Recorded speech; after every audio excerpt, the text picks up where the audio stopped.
Welcome to JACC Intervention social media team, Dr. Mehran. It's so nice to see you. It's nice. Back live at Yeah, CRT. it's great. CRT 2022 here in DC.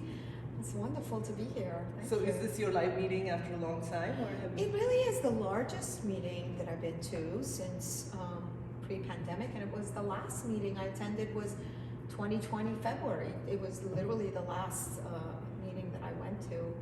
Obviously, we were at TCT 2021. Yes. That was also quite a big meeting, but it was just so nice. It felt very, very up close and personal. Yes, yes. 2020 was in Gaylord. I remember that meeting. Yeah. And it's nice to be back again. What's your biggest takeaway from this meeting as a clinical trialist? Well, no, it was really nice. We saw some longer term follow-up of some of the trials we were looking for. There's live cases, there's tremendous networking, and it just kind of brings back why we need these live in-person meetings.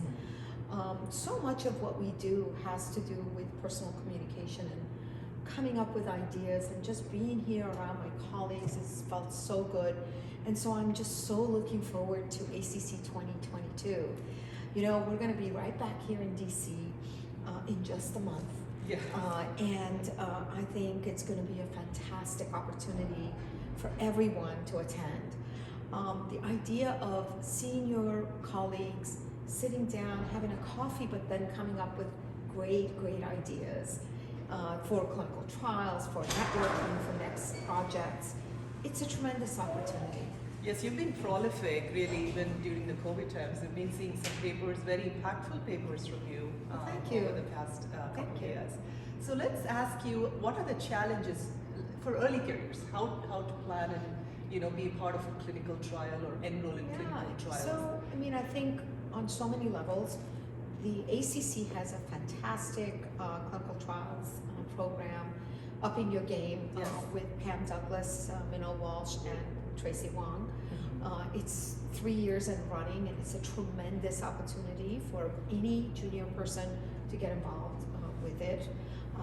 There's a training, there is networking opportunity, there's a lot of tips and tricks, and I think it's really important to up your game.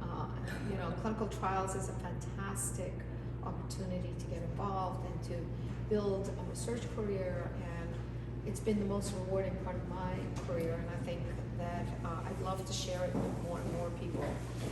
I also think that coming to these live meetings and being in person allows for that kind of networking. So again, for early careers, take every opportunity to go to the live meetings if you can. Of course, as hopefully these COVID lifts and we learn how to live with it, we will go back to some level of having those kinds of opportunities to meet. Yes, I remember that course I attended as a fellow, and it's been very helpful. All of your lectures. We don't learn that much in fellowship. Yeah, no, it's really important. That kind of a curriculum no longer exists. We try to have it in our fellowship program at Mount Sinai with Dr. Fuster, but I think it's very important to continue. I mean, if you read a paper, how do you read a paper? How do you dissect a clinical trial?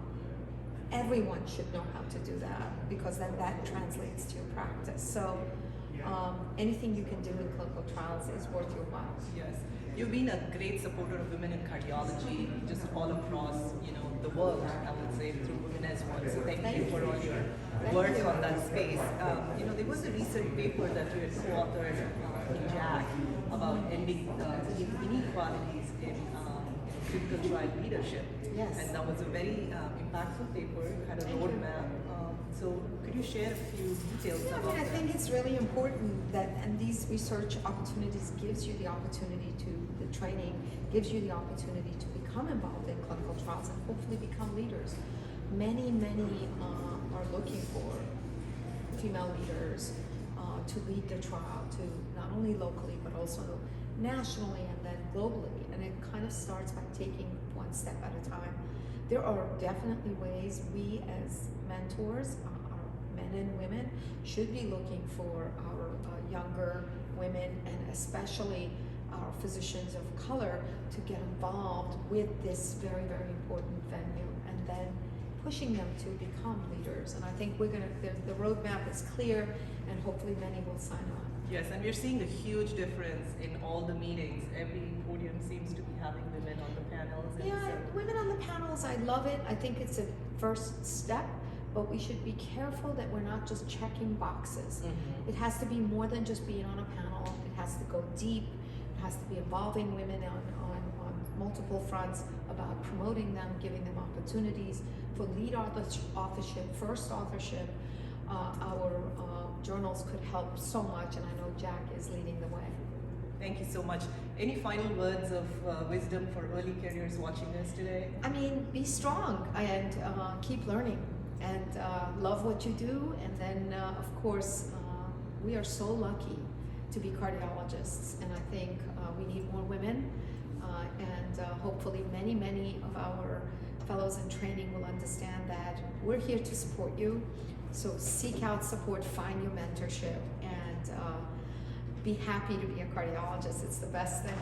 Yes, who better to get those words of advice than yourself? Oh, We see well, the thank you so passion in much. all your sessions and in Thank you, everything do. Poonam. Thank So you. thank you so much for joining us today.